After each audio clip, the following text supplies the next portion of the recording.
All right, let's do some neuropeptides. So let's make this bigger. There we go. Okay, so you've already heard a little bit about neurotransmitters, and you heard about one neuropeptide called oxytocin. Now you're going to hear about a couple more, and so we're going to focus on one called substance P, and that's right up here at the top. But there are a lot of other neuropeptides on here, so this is a little overview of some of these. So yeah, substance P. So over here, this is going to be the neuropeptide, which is always going to be a small piece of protein. And in each case, the neuropeptide binds to a G protein coupled receptor, so a GPCR. And that's what you see here, this sort of snaky thing. G protein coupled receptors, as you'll maybe remember from Biology 1, are going to be receptor proteins that kick a G protein that's hooked up to the inside of them, and that G protein will then go off and start activating other proteins. So this is a way that something that happens on the outside of the cell can lead to changes on the inside of the cell. And this is going to be typical for, most neurotransmitters. Anyway, substance P, all right, is up here. And so it's involved in enhancement of learning and memory, which is kind of neat. Some of these other compounds are down here. Substance P mostly acts through a thing called the neurokinin 1 receptor. So NK1R is what we're going to call that receptor later on. But there are a lot of these different neuropeptides. So some of these things will inhibit spatial learning, like being able to read a map, that sort of thing. Some of these will help you recognize objects. Some of these things will increase pain or decrease the amount of pain there. Some of these will help you remember specifically like painful stimuli, and some of them will help you remember pleasant stimuli. So they're kind of interesting. There are neuropeptides that may indeed help us feel love, as the video was talking about. Although there's a little bit of there's some open interpretation there as well. These things make you feel hungry. They can make you feel satisfied when you're all done, and yeah, they're released inside your brain. So I think when you're thinking about these things, consider all of the factors that make you a little different from other people that you know. Are you a little more loving, a little more standoffish? Are you a little quicker at learning? Do you, stub your toe and just cry out so everybody can hear? Or are you kind of, reserved like that? It may not just be your personality. A lot of those personality traits can actually be ascribed to neuropeptides that bind a little better or a little worse. So we have genetic differences in these, and genetic differences in how much of these neuropeptides and their receptors that are expressed inside of cells. And yeah, a great deal of the characteristics that we would consider individual and part of our personalities also seem to be driven by neuropeptides. So it makes you wonder, yeah, is it you or is it the neuropeptides in there? I don't know. I don't know. Let's go on. So the one we're going to focus on is called substance P, and they're going to abbreviate that as SP. And so you can see this little pink box down here, SP. There we go. Remember that salmon color. I don't know. It's not quite. It's just an ugly, not quite red, really. So substance P actually comes from the same messenger RNA that gives you several other neuropeptides. So you can get substance P if you have this thing here, which is exon 3 of the TAC1 gene. So if we put that together, if we put exon 6 in there, then we can make NKA, which stands for neurokinin A. So neurokinin A is another of these neuropeptides. And if we have exons 3 and 5 and 6 together, then we'll ignore these parts, the 3 and the 6, and we'll make a big one. And the big neuropeptide is called neuropeptide gamma. And each of these has different effects, and they bind to different receptors. There's a neurokinin 1, 2, and 3 receptor that bind these three things. And so these are the ones that humans have. I think for mice and other kinds of animals, it is similar, but they may have slightly different arrangement of these, or they may be missing one here or there. But I know substance P is something that's conserved really far down. This seems to be a very primitive thing. I think you can find analogs of substance P all the way down to kinds of fish and possibly even worms. So yeah, this is something that doesn't just run your brain, it runs all the brains that can call themselves brains that are out there. Okay, so what does substance P do? Well, substance P does a couple of different things, but this is the basic level understanding of what substance P does. So substance P can be released by two kinds of cells. It can be released by neurons, so here's a long spiky neuron, and it can be released by different cells of the immune system.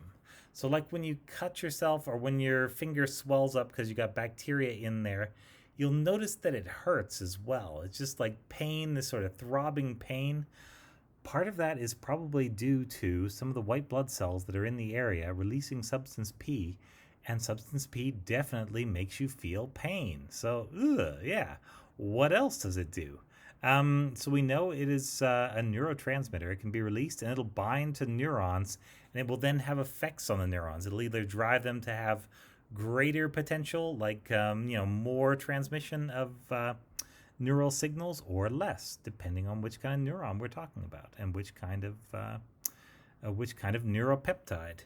Okay, so substance P binds to the neurokinin type 1 receptor, and so here it is, NK1 receptor. And when that happens, it's got a little G protein hooked up to the bottom that they haven't even bothered to draw. But that thing is going to exchange, put in an ATP and get rid of the, a GTP, and get rid of the GDP that it had. Once it's got that, it's actually going to use an ATP to activate this pathway over here, but forget about that for a moment because we want to focus on this. So it's going to set off two different things. We're going to activate a thing called phospholipase C, which is going to break down fatty acids, and it makes a thing called diacylglycerol, and so that's DAG, that's right here, which in turn is like a key for something else. The binding will also activate adenylate cyclase, and so you remember adenylate cyclase maybe from Biology 1. This is a thing that takes ATP and turns it into cyclic AMP. So it's going to pop two phosphates off and bend the rest of it into kind of a circle. Cyclic AMP is going to activate a thing called protein kinase A. Diacylglycerol is going to activate a thing called protein kinase C. They're both going to activate a thing called MEKS, and there are various other steps here. We're going to send transcription factors into the nucleus to make some changes there, and the net result, which is the key here, is that the cells that are hit by these are going to make more chemokine and cytokine RNA. Now, chemokines and cytokines are communication molecules. These are signals that tell cells of the immune system and other kinds of cells exactly what they should be doing. So substance P has an effect on neurons that involves pain, but substance P has an effect between different kinds of cells of the immune system of preparing them, of getting them ready to fight different kinds of infections. So it's a neat case of one peptide having more than one use. But the story's going to get a little weirder, so let's go. All right, so now that you know all about different kinds of cells in the immune system, so these should be familiar. So DCs, remember, are dendritic cells. Then you got your macrophages, which come from monocytes. You remember those.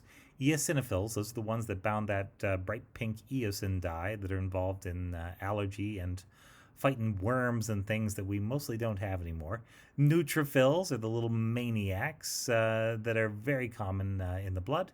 Mast cells are in tissues, and they're going to be like a basophil, but in tissues. And then you got your NK cells, which are the natural killer cells.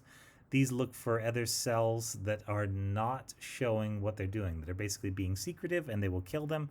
And you got your T cells, your CD4 T cells and your CD8 T cells. And substance P expression has been shown in several models in most of these cases, and it seems to change the way each of these different cells work. So, in general, if we wanted to sum up what the changes are, so it looks like we are potentiating, which means we're making it easier for immunostimulation. So cells in the immune system actually have on and off switches, and what substance P is going to do is make it easier to switch those into the on mode so that they can go out and fight an infection. Let's see. We're going to augment signaling, so make it easier for macrophages and monocytes to increase their signaling, so they'll be more receptive to the world around them, and so on. So neutrophils will start making more superoxides. These are chemicals that can break down and just damage whatever is next to them. So this is telling neutrophils to basically make weapons. Mast cells are little goofballs. It'll cause mast cells to degranulate, but I mean, you can look at a mast cell funny and it'll degranulate. Mast cells are going to be involved in allergy, among other things. But they're going to start this inflammatory cascade. And substance P just causes them to start dumping their contents and causing inflammation. We're going to increase interferon gamma production by natural killer cells, which is a signal to bring T cells and, particularly killer T cells into the area. And T lymphocytes are going to also start producing interferon gamma and interleukin 2, which are both going to make T cells start dividing and make memory T cells start forming. So this is really interesting. This is like an on switch for a lot of components in the immune system. And this is the same thing that helps you feel pain, which is kind of weird that pain and good immunity would be tied up together. So this is from a paper where they actually went in and they tried to knock out the substance P receptor. So here you can see this is a mouse brain, and there you can see the top of the brain doesn't really have any substance P receptor in it, but look at that, right there on the inside of the brain and toward the bottom of the brain, loaded up with substance P receptors. So those are going to be neurons in that area that will be receptive to substance P and will change their electric potential depending on whether it's substance P bound or not. And so whenever you see a plus plus, that means they still have their substance P receptor. They are fully like normal. When they are minus minus, that means they knocked out both copies on both chromosomes of the gene that codes for the substance P receptor. As you can see, there is no substance P receptor left. This is the same section. You can see kind of the outline of the brain just in general, but there's no substance P in that area. Same thing with the spinal cord. Spinal cord, if you ever see one cut open and magnified, has this sort of butterfly appearance just like that. And so you can see right in toward the center of the spinal cord, that is where you would find the neurons that express the substance P receptor. And of course, in the knockout, there aren't any neurons there to express the substance P receptor. So there you go.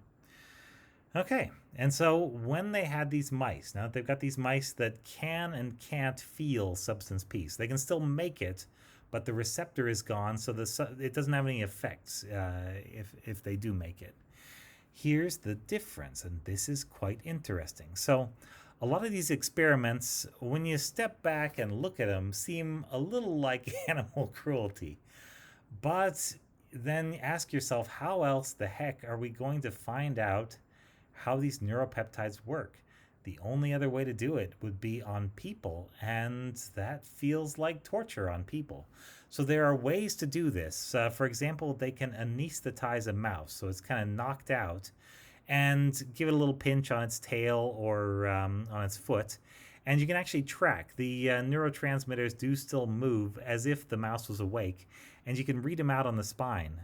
But as we have shown with people, if you do this to somebody when they are knocked out, they don't have any memory of the pain, and there's no indication that they actually feel the pain. So this is why anesthetics work for surgery, because, if you still remembered all that stuff, all that cutting from surgery, that wouldn't be any good, would it? So that's the kind of experiments they're doing in this case. So they're having these mice, and I believe they are knocked out, and they are pinching their feet. And they have a special machine that pinches their feet with a certain number of millinewtons of force because this is science. We got to do things properly. And so they can pinch at just the amount where they can detect a response. So that's the threshold right here. Or that threshold plus 100 millinewtons, so that's a stronger pinch. Or that threshold plus 300 millinewtons. So this is like a very gentle pinch you can just barely feel, to a pinch that's like, oh, yeah, I feel that, but it doesn't really hurt, to a pinch that's like, ow, I feel that, and it kind of hurts. Yeah. And you can see in the normal mice, this is how much response they get. So the number of spikes is the number of times these neurons are firing to try and send a signal that would be equivalent to pain.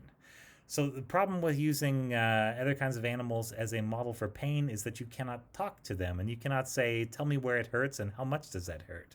With people, you can do this, although people that are in pain, it is very hard to get sense out of them. So it's very difficult to do these experiments. Psychology, very difficult field.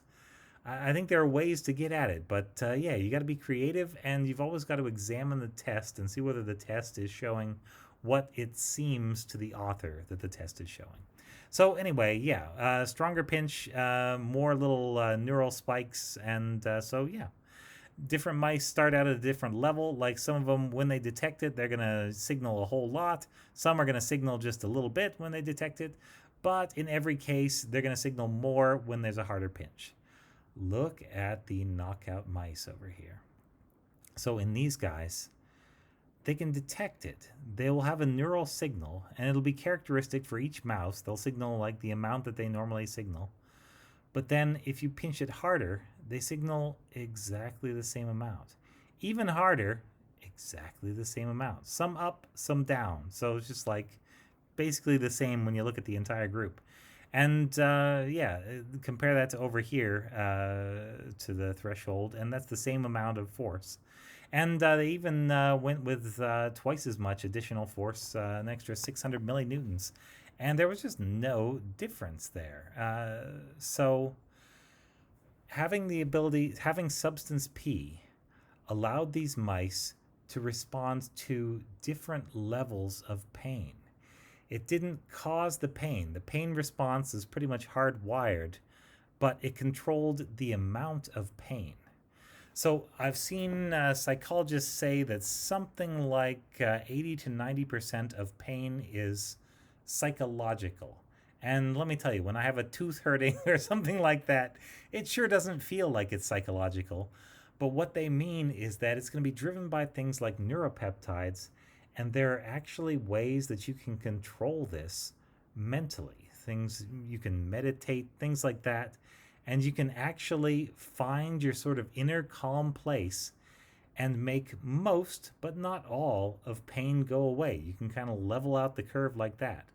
And I mean, when I was first reading about that stuff, I thought, this is weird fiction. This cannot possibly be true.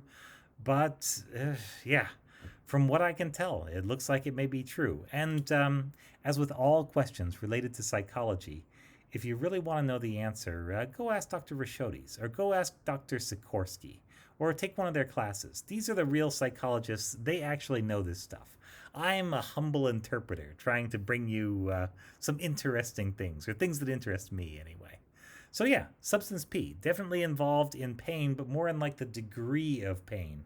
And you can see how responding to different degrees of pain would have an advantage, right? Imagine think in evolutionary terms, if you're in that cave and, being able to tell the difference between, that doesn't hurt very much and ow, that hurts a lot.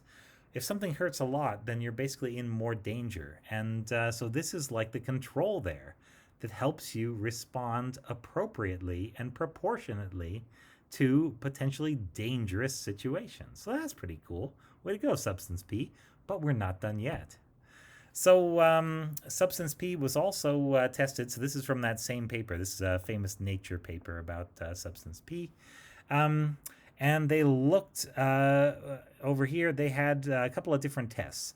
So these are mice that were awake, and they were doing a thing called a tail pinch, where you just sort of gently pinch their tail, and the mouse will normally sense this and pull its tail away and turn around, because they don't like it. If somebody pinched your tail, you wouldn't like it either. Paw withdrawal mechanical. This is if You just put a mechanical pressure, like sort of squeeze the paw. Over here, paw withdrawal electrical is if they touch something and it gives them a little electrical spark, will they pull their paw back? So if you have a situation like that. And so here, this is the amount of force. And as you can see, and this is the amount of voltage over here. And so it actually takes a lot more force on the tail pinch to get them to notice. The paw withdrawal seems about the same. So there's something different about that reflex. But touching high voltage, it was the same thing. It took a lot more voltage to actually get the mouse to notice when they knocked out substance P. So the black bars are no substance P. The white bars are yes substance P. And so, yeah, substance P involved in being able to sense tail pressure and electrical shocks. So, yeah, okay.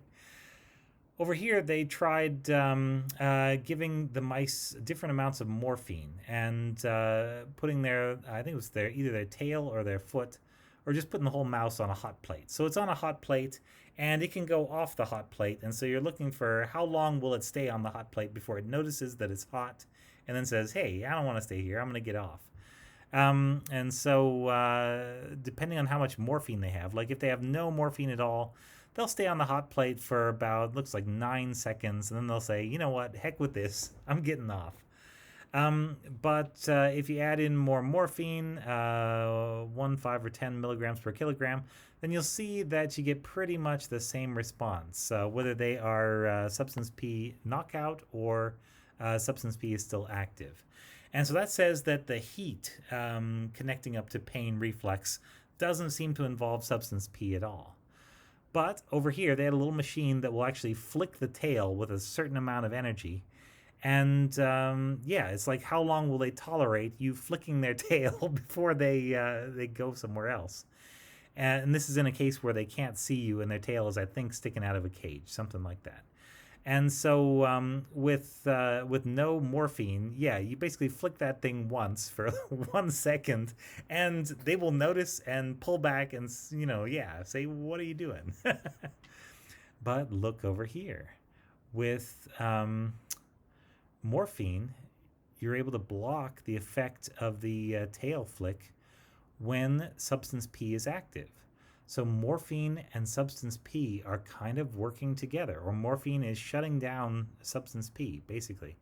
But when you have the knockout over here, morphine doesn't really work. They can still feel the tail pinch, the tail flick, rather. And so they notice it. So it's like you can sense pressure and you can sense heat. And you can even sense pressure maybe a little bit better. You just can't sense how much pressure there is. But something like a tail pinch, like it takes a lot more pressure there to actually make you feel pain. Or it takes a lot more electricity to make you feel an electrical jolt. And so substance P, complicated thing. It both drives a pain response, or like amount of pain response, and it seems to be important for the way that morphine works. If you knock out the substance P receptor, morphine doesn't work until you get a ton of morphine in there. And then when you're at 10 milligrams per kilogram of morphine, then finally it works. So it's obviously binding something else and having the same effect. But yeah, it takes a while. Okay, last one, because we're still not done with substance P. How could we be done with substance P, right? So this is a test that they also do in sort of animal psychology, and it's called a Y maze. And so they will plop the mouse down in here, and there's basically 3 different ways that they can go.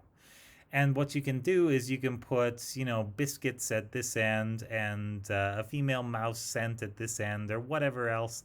And you can see whether a mouse will run toward one or the other more times. So in this particular test, they have substituted the floor here for an electrical grid. And so again, this does sound a little mean when you think about it. But what they're trying to test is, how does substance P work? And it is hard to do these tests, yeah.